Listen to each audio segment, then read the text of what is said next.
I just want to quickly show what you get inside the box. So we got the RZR bracket with the comm. This particular customer bought 2 helmet headsets, which we'll show you an unboxing video on that. And he hasn't decided whether he wants the overheads yet, but he's deciding between those. He's got his 2 9-foot cords for the front, 2 12-foot cords for the back. We'll show you how those install for the headsets. He's got his coax cable. And then he bought the universal mount with the T-bolt clamp, and we'll show you how that installs with the antenna. And he bought the dual band antenna.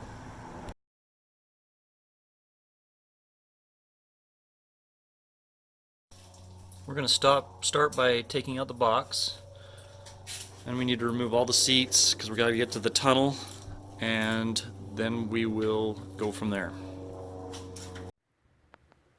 So this particular model has the ride command, you can see right here, and it's got a little USB for programming and stuff. That will have to be relocated. So this is probably one of the most difficult part of the whole installs, is getting this little bolt out. I'm reaching underneath there with a T40 Torx. You can get that out of your glove compartment, but it's easier if you've got just a little wrench to do it. And I'll show you what that looks like as soon as I get it pulled out. So on the bottom of your box, you've got a little light right here. That's got to pop out. That's where your box can come out. And it just kind of got this little pinch squeeze thing that pops it out, just like that. It's loose. And I've pulled the bolt out. It's on top, the T40. And then your box will slide right out. But I've got to deal with that. I got to deal with that USB right now. So here's the ride command. It's got a little grommet, and you just got to kind of work that whole grommet out with the USB to get it out.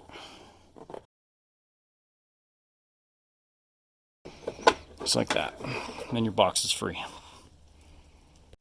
So here's the box removed. This is the T45 or T40 that we were fighting from below. It was just put in through, there's a little bracket that holds on the sandwiches between here.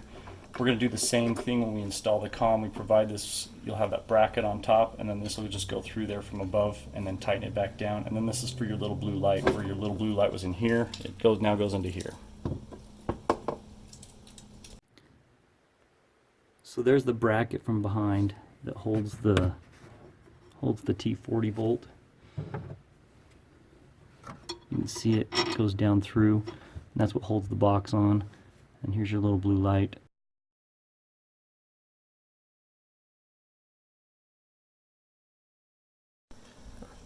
So just a couple notes. This is your fuse for your intercom if you ever need it, and then this is a fuse for your radio if you ever need it. So I'm just gonna put all the wires through here and just kind of let them fall down. And this just slides inside here. And then that little bracket from below, which I'll show you here in just a second, and we'll fit the T45 from above, or T40 from above. And then I'll just screw that back down. I'm just tightening it up right now. And it came from above, but now it's there. You can see that it's in there. So on this model, they've changed the direction of the bracket so it actually covers up the light hole. So I'm just going to end up zip tying it to the side here so the light points down. Now that we've got the comm installed, we just got to put the power wires to the front terminal block. So I just found the grommet right here, and I'm just going to slide them through there and pull them out the other side. So I brought it out the front. I'm going to wire it to the terminal block, the power to the ACC so it comes on with the key, and the black to the ground. You can also, if you want it to come on without the key, you can put it on the constant hot, and then the ground. Or we've given you enough to go all the way back to the battery, but the front terminal block on the RZR is the easiest way. Okay, I just got my 3/8 socket. I'm just pulling these off so I can put on my terminals. You can see that the terminal we have are actually for batteries, so it's a little thicker. So I'm actually going to put it on the bottom so these two press up against it to keep it charged, or keep it powered. So this, again, these terminals are really big for actually batteries. I'm just going to sandwich it between these two terminals and put it back on. So it makes a good connection. With the excess cable, I just zip tied it up underneath there so it doesn't show on the outside.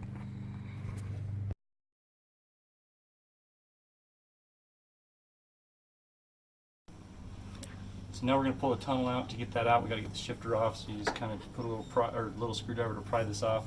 And there's a little Torx inside the shifter. We're going to pop that off, and this is all going to slide off. So this is just the T25. Just going to pull it off. And then this just slips off. And then this guy slips off. And then the boot comes off. So I pulled off 5 Torx, 1, 2, 3, 4, and 5. And then the quick button clips, 1, 2, 3, and 4. And then the tunnel comes off. So the front or the back tunnel, I've got 1, 2 Torx, and then 4 button clips. There's 1, 2, 3, and 1 on the opposite side. And then the back tunnel comes up. But on this model, you got to be careful because you've got a little power plug on this side. So I'm just going to kind of push it off to the side so we can get to it.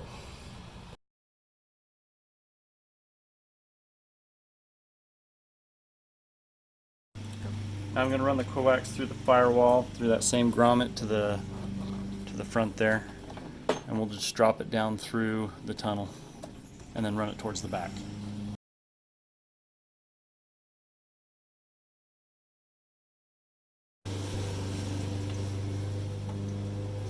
So I fished it down through, and I'm just going to pull it through the tunnel here. So I'm going to put in the universal mount with our T-bolt clamp.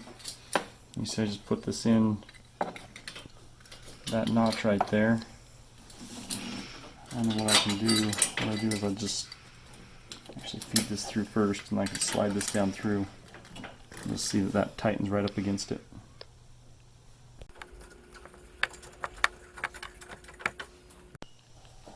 And the coax just comes through here, and you want to tighten that down with the crescent wrench.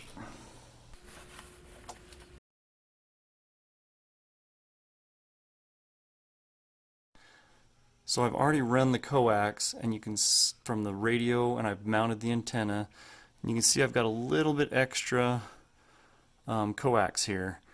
And so I could have gone straight up, and I had a little extra right there. So what I'm going to choose to do is do a right angle, and then I'm going to do another right angle and kind of keep it away from each other. What you don't want to do is have this coiled up in a nice coil like that, you know, and keep coiling it up, even though there's not a lot here extra. But so I just did big sweeping corners, and I'll button it up just like that. So it comes out of the firewall, and I've got it zip tied right onto this pillar. There's another one, and then it comes behind the air duct, and that's where I had to run it on a 90 to kind of burn up just a little bit more space. And then I've tied it off to that gusset, and then if you can see back behind there, it comes right around here. And I skipped over this space where we have movement with the shock, left a little slack in between here, and then again I've zip tied it all the way along this member. And I did the non-invasive approach. If it would have been my machine, I would have probably drilled right through here and come up right there. But I wanted to show everybody a non-invasive way. So this has got a big opening. You've got this 3/4 inch NMO connector that will not fit between this little hole right here. So I would have probably drilled a hole and gone straight up through here and got a short, or probably the 15-foot coax. But I wanted to show everybody how you can do it without drilling holes in your machine. So I've left the coax loose from the driver's side to where the passenger side goes up. Well, it's loose as far as I have not tied it off with the zip ties, because I'm going to run the headset wires along it as well, and we'll pop those out. So we'll have 2 in the back, The two 12-footers will go up the back, and then the two front ones, the two 9-footers, will come up and tie off into this bar right here coming out of the tunnel. That's why I haven't zip tied them off yet. So with the headset wires that go into the back, the male end goes into the back of the intercom. There's two routes you can go that's non-invasive. I'm just showing you this first route. I'm actually going to go the second route, which I go down the tunnel. But you can come up through this little hole right here and then run all along the A pillar, run towards the back of the B pillar, and then just have your wire hang down and connect into it. Or you can go the route which I'm going to go with this customer, where I go through the firewall, down through the tunnel,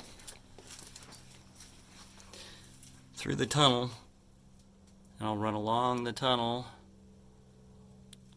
to about where the seat belts are, and then I'm going to have to put a little hole through the tunnel to come up and tie off to the bar for the front.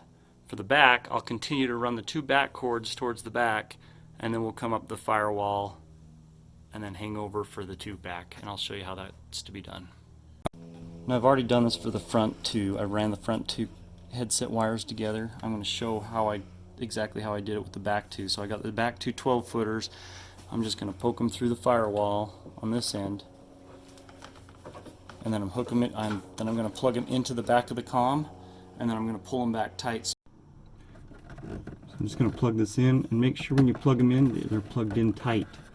If you're getting a little fuzzy sound or something on your headsets, this is one of the first things to check, is make sure that these 4 headset wires, or however many headsets you've got, that are plugged in tight in the back of the comm in HS1 through 4. Yeah. So here's my coax, here's my 2 headset wires, here's my 2 rear wires that I'm running right now coming out of the tunnel. I'm just going to run them right with it. Now the whole point of the coax and these headset wires is try to avoid running them along power or anything mechanical. Remember that you've got your drive shaft down here. You don't want to get that thing tangled around there. So I'm going to be buttoning these things up. I'm just going to kind of pull them all kind of tight right here, and I'm going to start buttoning them up, starting right behind here. Now that I've got enough slack, I'm going to button them up here so they don't come out of the back of the comm, along the firewall right here along this pillar, along your shifter lever here. I'm just going to start pulling them tight and making them look really nice so we don't have any issues while we're running down the road. Just kind of want to show how I buttoned it all up before I peel off all these white zip ties. You can see how I've just buttoned it up along, tried to avoid the power. There's where the 2 fronts come off, heading towards the back. Make sure you go between the seat belts if you don't take the seat belts off. So there go the proper. There's the backs going out, and then there's the coax going to the back. Just one more tip about the razor: make sure the wires are off to the left-hand side, because you got this little part of your cup holder. There's a little molded plastic thing right there, and when that comes down, it was fighting me before. So make sure it's on the left-hand side, and it'll come down properly, just like that. Just a little side note about the PTT. The PTT wires are only 7 feet long, so you have enough room in the front one to go through the firewall and back up through the boot, and then put it on the shifter lever. Or if it was my machine, I would have drilled a hole through here, like notched a little hole, and then put them down through, and then put them up through. But I wanted to show a non-invasive approach, because this customer, I didn't want to put holes in his machine, so I have no choice but to kind of just run these along the sides of the seats. I will tuck whatever's extra back up underneath there. I just wanted to give you that option, that you can come up through the firewall with the front one, but the back one you would come through the tunnel, and you'd probably run it along with these wires and put a little hole through your console and put it up for the people in the back seat.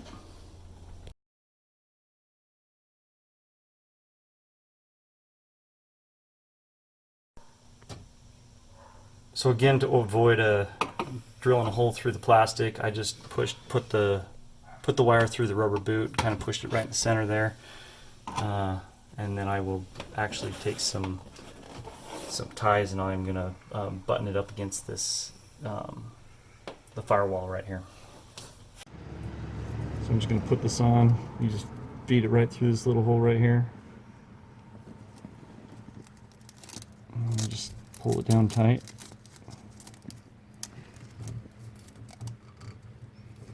And then I can just put this, you can see that I can put it where I want it.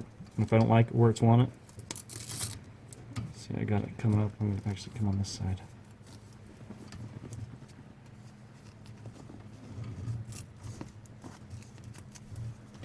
If I don't like it there, I can always quickly take it off, or zip ties you're cutting them. So these are kind of nice little hook and loops that you can just use. Put the wire where you want it, and if you don't like it, you can quickly change it.